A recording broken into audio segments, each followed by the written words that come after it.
ولې ځینې انسانان د خپل ژوند په ډیرو کارونو کې کامیاب ښکاري او ځینې نور بیا په خپلو کارونو کې ناکام وي؟ ولې ځینې خلک ډیر ځیرک وي او ځینې بیا بې غوره ښکاري؟ ولې اکثر انسانان با احساسه وي او ځینې نور بیا بې احساسه ښکاري؟ دا هغه پوښتنې دي چې همدا اوس یې موږ په خپل چم ګاونډ کې هره ورځ ګورو او احساسوو هم. موږ او تاسو اورو چې کله یو زوی راپورته شوی پلار یې وژلی، کله خاوند راوچت شوی یې خپله مېرمن یې وژلي، او کله خو له دې هم زیاتې زړه بوږنونکې پیښې کیږي. نیکه بابا ماما چې دوی ویشته نو بیا داجي پسې رالي، بیا هغه پسې رالم. خو د دې ټولو تر شا یوه ډیره مهمه وجه ده او هغه د انسان فطرت دی. که انسانان د یو بل فطرت وپیژني، د خلکو ډیر مشکلات ورسره حلیدی شي. په دنیا کې 14 قسمه انساني فطرتونه موجود دي او هر انسان به له دغو 14 فطرتونو یو حتمن لري. سایکالوجیستان وایي که هر څوک په دغو انساني فطرتونو پوه شو، نه یوازې په خپل ژوند کې به کامیاب ترینه انساني، بلکې د نورو انسانانو په پیژندلو کې به هم لوی مهارت ولري. نو راځئ نن په دې ویډیو کې همدا انساني فطرتونه وپیژنو او د ویډیو تر اخره به تاسو کې هر چاته د خپل فطرت اصلي بڼه هم معلومه شي. Over 2,000 years ago, Hippocrates said, "Why do people keep using the same behaviors? Could it be instinctive?" Yes, it is. د انسان په فطرت کې دوه شیان ډیر مهم رول لري. یو خوی دی او بل فطرت دی. خویونه او عادتونه بدلیږي را بدلیږي، کله د استاد په خبرو، کله له ملګرو سره په ناسته پاسته او کله د ژوند حادثات هم خویونه بدلولی شي، خو فطرت نه بدلیږي. فطرت هماغه څه دي چې په کولو سره انسان راحتي احساسوي. مثلا که موږ په ښي لاس یو څه کار ترسره کوو نو ډیر به راحته یو او کار به هم زر او معیاري وشي، خو که مجبور شو چې په چپ لاس کار وکړو نو ناراحتي به احساس کوو او کار به هم غیر معیاري ترسره کیږي. همدا وجه ده چې ځینې خلک د ځینو کارونو لپاره نه جوړ او چې کله پې د هغه کار د کولو فشار واچول شي، هغه په ډپریشن کې لویږي او حالت یې خرابیږي. خو هغه خلک چې په فطري لحاظ یو کار ته جوړ شوي او هغه کار ترسره کړي، مخ ته پکې ځي او کامیابیږي هم. نو د سایکالوجیستانو په باور چې هر انسان ته باید د خپل فطرت بڼه معلومه وي، څو پوه شي چې د کوم کار وړتیا لري او د کوم کار وړتیا نه لري. خو څنګه پوه شو چې موږ څه ډول فطرت لرو؟ په 20مه پیړۍ کې کارل یونګ د انسانانو د فطرت د شناخت لپاره دا تیوري را جوړه کړه چې د MBTI په نوم یادیږي او له 8 انګلیسي حرفونو جوړه شوې ده. دا هر یو توری یو ډول فطرت معرفي کوي او دا 8 حرفونه بیا په 4 کټګوریو ویشل شوي دي. یعنی په دې هر کټګورۍ کې به هر څوک یو ډول فطرت حتمن لري چې په اخره کې هر څوک له دغو کټګوریو نه یو راخلي چې ټول ترې 4 حرفونه جوړیږي او هماغه 4 حرفونه د انسان اصلي فطرت دی.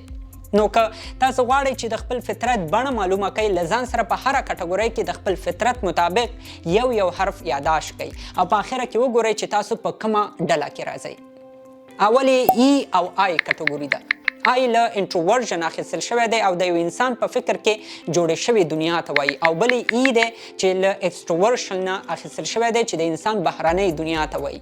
نو د آی فطرت لرونکو خلکو دا خوښیږي چې یوازې کینی او درس ووایي یا کار وکړي، خو د ای فطرت لرونکو خلکو بیا دا خوښیږي چې له خلکو سره کینی او په ګډه درس ووایي یا کار وکړي. د آی فطرت لرونکو کسانو سره که پوښتنه یې په صنف کې نه مطرح کوي یا که په یو موضوع پوهیږي هم نه خوښیږي چې خبرې پرې وکړي، خو د ای فطرت لرونکي کسان بیا که محدود معلومات هم ولري په موضوع خبرې کوي یا که پوښتنه ورسره پیدا شي حتما یې مطرح کوي.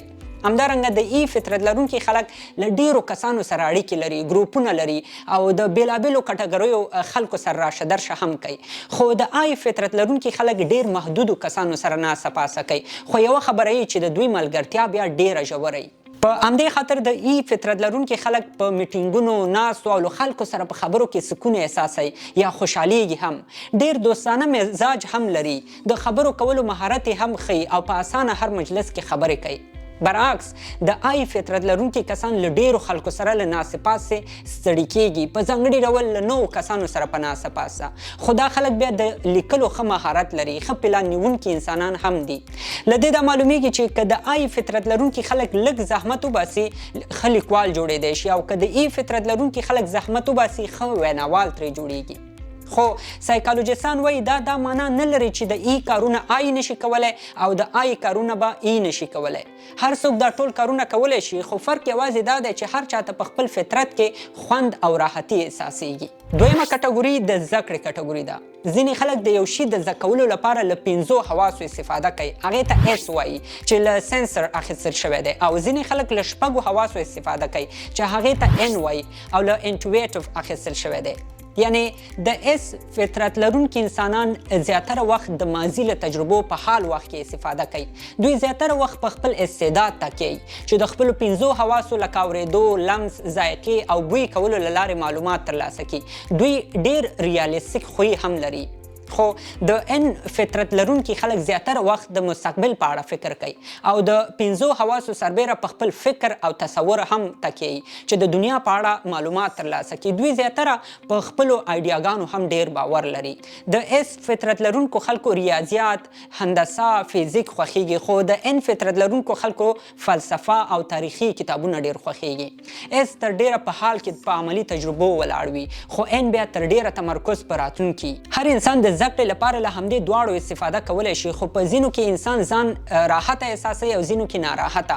په همدې خاطر د اس خلکو له اس سره جوړیږي او د ان خلکو له ان سره ډیره جوړیږي. تاسو که د یو چا لیکنه یا شاعري ولولئ پوهیږئ چې هغه اس دی او که ان فطرت لرونکی شخص دی. دریمه کټګوري د فیصلو په اړه ده. یعنی انسان فیصلې څنګه کوي. ځینې خلک فیصلې له زړه سره په مشوره کوي او ځینې خلک له دماغو سره په مشوره فیصلې کوي. په دې کې هم 2 کټګوري خلک دي. یو یې ټي دی چې له تینک اخیستل شوی او بل یې اف دی چې له فیلر اخیستل شوی دی. د ټي خلک لاجیکلی د یو کار فایده او نقصان ګوري بیا فیصله کوي، خو د اف فطرت لرونکو خلکو ته چې څه ښه ښکاره شي هماغه کوي. دې ته نه ګوري چې فایده یا نقصان لري او که نه. په دنیا کې 80% خزینه اف فطرت لري، خو د اف فطرت لرونکي انسانان د خلکو د جذباتو او خواهشاتو ته په ډیر دقت پام کوي، غواړي له خلکو سره همکاري او کومک هم وکړي. همدارنګه د ټي فطرت لرونکي خلک په خپلو کارونو کې ډیر زیرک وي، د تجارت په چلولو باندې هم ښه پوهیږي. څلورمه او آخري کټګوري دا ده چې انسان څنګه د خپل ژوند چارې تنظیموي. په دې برخه کې انسانان په جی او پی ویشل شوي دي، چې جی له ججنګ اخیستل شوی او پی له پرسیوینګ اخیستل شوی دی. د جی فطرت لرونکي خلک کوشش کوي چې د بهر دنیا ټولې چارې منظمې کړي، خو د پی فطرت لرونکي خلک کوشش کوي چې د دنیا په چارو کې یوازې ځان پوه کړي. نو جی خلک د وخت ډیر پابند دي او هر څه د تقسیم اوقات مطابق کی. دوی د ځان لپاره هدف ټاکي او له وخت مخکې د ترلاسه کولو کوشش هم کوي او تر هغه چې کار بشپړ کړی نه ناراحته وي. که په دوی ناڅاپي د کوم کار غږ وشي نه یې خوښیږي چې ترسره کړي، خو د پی فطرت لرونکي خلک بیا منځلاري ځان له هر حالت سره جوړولی شي. دوی کوشش کوي چې په هر حالت کې د یوې ستونزې لپاره د حل لاره پیدا کړي. یعنی د جی خلک د هدف د ترلاسه کولو کوشش کوي او د پی خلک د ستونزې د حل کولو کوشش کوي. د جی فطرت لرونکي خلک غوس دریز لري، د هر شي په اړه یو نظر حتما لري، یعنی دا سم دی او دا ناسم. خو د پی فطرت لرونکي خلک بیا په ځینو موضوعاتو کې غوس دریز نه لري، وایي چې دا هم سم دی او دا هم سم دی. نو له دې ټولو کټګوریو چې یو حرف راوباسي په نتیجه کې ترې 4 حرفه جوړیږي او هماغه د یو انسان د فطرت اصلي بڼه ده. د فطرت دا ټولې بڼې په 14 برخو ویشل شوي او هر انسان له دې څخه حتما یوه بڼه لري. په دې تصویرانو کې تاسو لیدلی شئ چې د هر فطرت لرونکي اشخاص کومې ځانګړنې لري. که چېرته تاسو علاقه لرئ چې په دې 14 فطرتونو په تفصیل سره پوه شئ، لاندې کمنټ کې راته ولیکئ، بله ویډیو کې به یې په تفصیل سره وڅېړو. نو د دې ویډیو هدف دا دی چې موږ او تاسو د انسانانو فطرتونه وپیژنو او د هماغې له مخې په خپل چم ګاونډ کې خلکو سره هماغسې چلند وکړو څنګه چې د خلکو فطرت دی.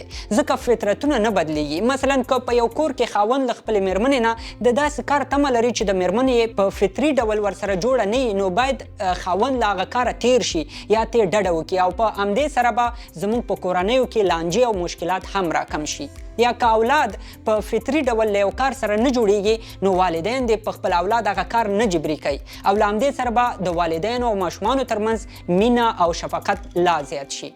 نو هیله ده چې دې ویډیو تاسو سره د انساني فطرت په پیژندلو کې یو څه مرسته کړې وي. تر بلې ویډیو د الله په امان.